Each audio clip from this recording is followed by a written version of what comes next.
और बात करते हैं किम और पुतिन की इस जोड़ी की, जो क्या महाविनाश को दस्तक देने वाली।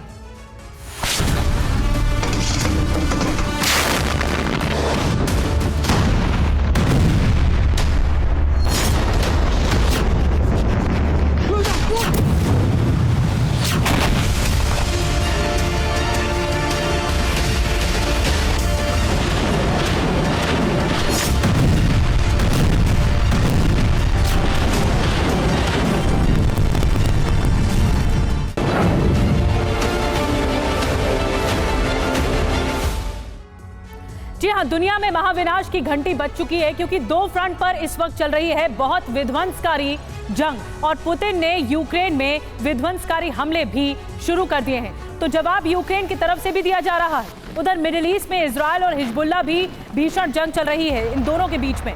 आईडीएफ के फाइटर जेट लेबनान में बारूदी बम वर्षा कर रहे हैं। सारी खबरों को डिटेल में आपको बताएंगे, लेकिन पहले इस वक्त की सबसे बड़ी खबर आपको बता दें।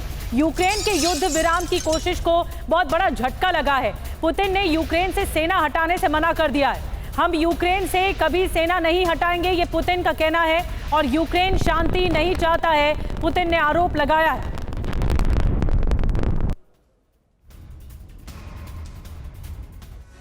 तो यूक्रेन में महाविनाश तक युद्ध विराम नहीं होगा। देखिए पुतिन ने क्या कुछ कहा है, बिग वॉल के जरिए आपको बताते हैं पुतिन ने क्या कहा है। रूस यूक्रेन से सेना कभी वापस नहीं बुलाएंगे। कीव की सेना वापसी की मांग, युद्ध जारी रखने की कोशिश है और ज़ेलेंस्की सत्ता छोड़ना नहीं चाहते। तो देखिए इसका असर कैसे होगा, युद्ध विराम नहीं होगा। इसके अलावा पुतिन ने कहा कि जीत हासिल करने की प्रतिज्ञा कीव की हार है और टैक्टिकल ऑपरेशन को स्ट्रैटेजिक ऑपरेशन दिखाने की कोशिश है। कीव का सपना कभी साकार नहीं होगा। तो ये एक तरह से चेतावनी है जो कि पुतिन की तरफ से सामने आई है।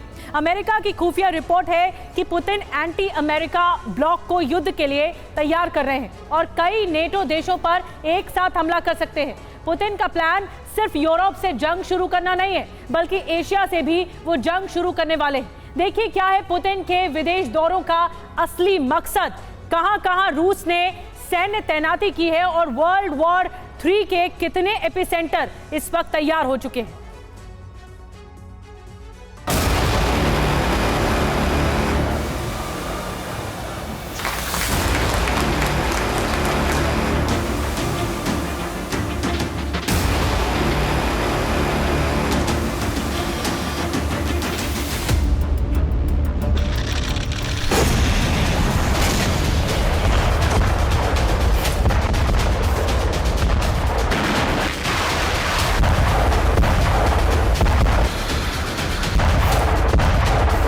पुतिन के एंटी अमेरिका मिशन से बाइडेन और उनके सहयोगी देश अचंभित हैं।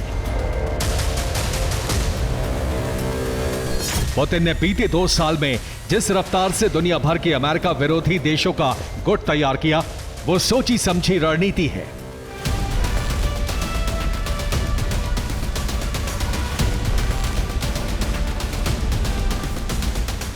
रूस के राष्ट्रपति व्लादिमीर पुतिन विदेश यात्रा पर हैं। 19 जून को उन्होंने प्योंगयांग में किम जोंग उन से मुलाकात की। उनके साथ और उस सेनात लिमोजीन में सैर की और उसके बाद वियतनाम की राजधानी हैनोई पहुंचे। यहां वियतनाम सरकार ने उनका स्वागत किया और दोनों देशों के साथ रूस ने 20 से ज्यादा सैन्य और सामरिक समझौते किए।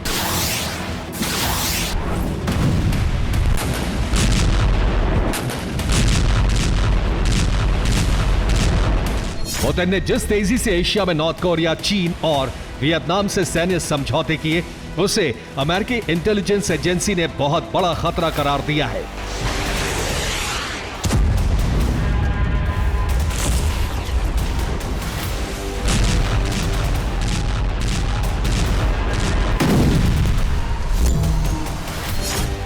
नॉर्थ कोरिया के साथ रूस का परस्पर रक्षा समझौता हुआ है। इसका मतलब है कि अगर नॉर्थ कोरिया पर हमला होता है तो रूसी सेना मदद देगी।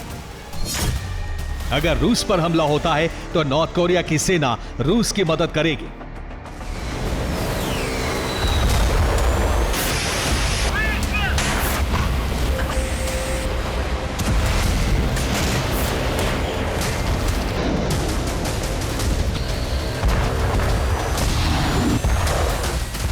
पुतिन ने नेटो को नेटो की ही नीति से जवाब दिया है और ये सैन्य समझौते इसलिए बहुत तेजी से किए जा रहे हैं क्योंकि नेटो मॉस्को पर हमले की प्लानिंग कर रहा है।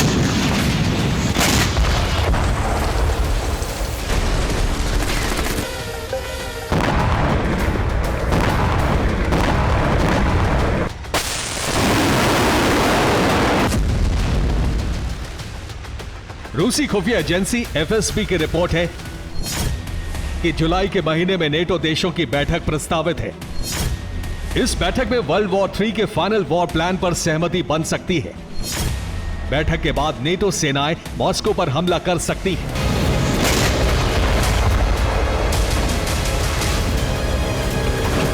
नेटो के एकजुट हमले का जवाब देने के लिए ही पुतिन एंटी अमेरिका देशों के साथ रक्षा समझौता कर रहे हैं और आशंका है कि नेटो के हमले से पहले ही पुतिन यूरोप और एशिया से वर्ल्ड वॉर शुरू कर सकते हैं।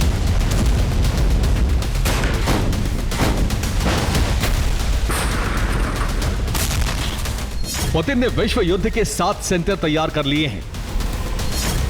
यूरोप में पुतिन के वर्ल्ड वॉर के पहले 3 एपिसेंटर तीनों बाल्टिक देश यानी एस्टोनिया, लातविया और लिथुआनिया बनने वाले हैं। इन पर हमले के लिए सैन्य तैनाती पूरी हो चुकी है। पुतिन का चौथा एपिसेंटर बनने वाला है सहयोगी देश बेलारूस। बेलारूस से पुतिन टैक्टिकल न्यूक्लियर हमले शुरू कर सकते हैं। 5वां एपिसेंटर बनने वाला है पोलैंड। बेलारूस की जमीन से पोलैंड पर रूस ग्राउंड ऑपरेशन शुरू कर सकता है। 6वां एपिसेंटर बनने वाला है नॉर्थ कोरिया। नॉर्थ कोरिया में लॉन्ग रेंज मिसाइलें तैनात करके पुतिन अमेरिका के सहयोगी साउथ कोरिया और जापान पर हमला कर सकते हैं। 7वां एपिसेंटर बनने वाला है वियतनाम। वियतनाम में मिसाइलें तैनात करके अमेरिका के गुआम बेस पर हमले की तैयारी कर रहा है।